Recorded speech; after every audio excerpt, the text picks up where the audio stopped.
Hi everybody, welcome back to my channel. Have you ever heard Italians say something like this? Nonostante la pioggia, siamo usciti. And you stopped a minute and said, wait a minute, what does nonostante mean? It is a very long and sometimes confusing word, but by the end of this video, you'll be using it like a native. So, first things first, what does nonostante mean? If you're just looking at the translation, it means despite or in spite of or even though. It's used when we want to express contrast when something happens despite an obstacle or a difficulty. Let's analyze the sentence that we saw before. Nonostante la pioggia siamo usciti. Despite the rain, so the obstacle, we went out. Nonostante il traffico, sono arrivato in orario. So despite the traffic, which is my obstacle, I arrived on time. Nonostante fosse stanco, è venuto alla festa. So despite being tired, the obstacle, he came to the party. I'm sure you have already picked up why it could be a little bit difficult. There's a little congiuntivo that appeared in one of the sentences. And that's sometimes why it's difficult. But I would like to show you like the two main ways in terms of grammar of how you can use nonostante. So you can use it in two main ways. You can use nonostante plus a noun. So that's how you would structure the sentence. You take nonostante and you add a noun. In this case, it's used as a preposition. Let's look at these examples. They all have nonostante and they're followed by a noun. Nonostante la pioggia, noun, siamo andati al mare. Nonostante il freddo, that's my noun, i bambini hanno giocato fuori. There's always a contrast, okay? But the idea is that you notice that you're using nonostante as a preposition and right after it's followed by a noun. Nonostante il caldo, ho tagliato il prato, okay? The second option is nonostante plus a verb in the subjunctive mood.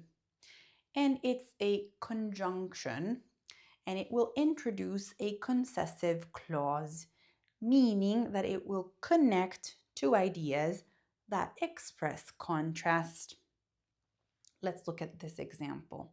Nonostante tu sia stanco, devi finire il lavoro. You can see that it's a conjunction and it's basically uniting two contrasting things. Even though you're tired, you must finish the work. Okay, so you have these two things and they're sort of united by nonostante. So in this case, you have nonostante plus a verb in the subjunctive. Let's look at another example. Nonostante loro non abbiano studiato, hanno superato l'esame. Once again, you have a conjunction that unites two contrasting ideas. Even though they didn't study, they passed the exam. So the subjunctive, you need to conjugate it and use the tense that you need, okay? Now, you can try to work around the congiuntivo, meaning that if you really, really hate it and are currently on a quest to try not to use it, you can choose to say something like this.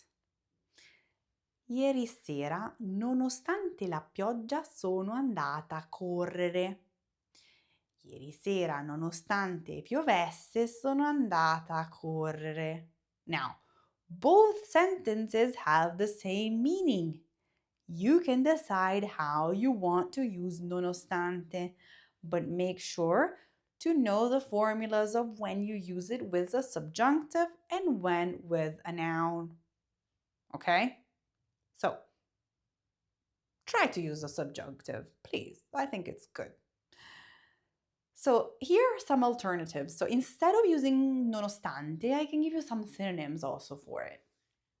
Anche se, malgrado, malgrado, sebbene. Notice that some of these need the subjunctive, okay? Anche se piove, esco. Malgrado la pioggia, esco. Sebbene piova, esco. All of them have the idea of even though or despite, okay? Here's some fun everyday examples. Let's make it more real. These are the kind of sentences that you could potentially hear from Italians. Nonostante la dieta, ho mangiato la torta. That would be me. Despite being on a diet, I ate the cake. Nonostante avessi la febbre, sono andata a lavorare. Even though I had fever, I went to work anyway. That's not me. I would sleep. Nonostante il mio francese non sia perfetto, mi capiscono tutti. Even though my French isn't perfect, everyone understands me. And that's me again. I love French, but it's not perfect. Okay, I hope this little video helps you to understand and use better the Italian word nonostante. Let me know in the comments what you thought of this video and if it helped you. You can write a sentence with nonostante. Look at the little formulas, write a sentence, and I will be more than happy to check it for you. This is it for today. I hope you enjoyed it. I'll see you next week. Un bacio. Ciao.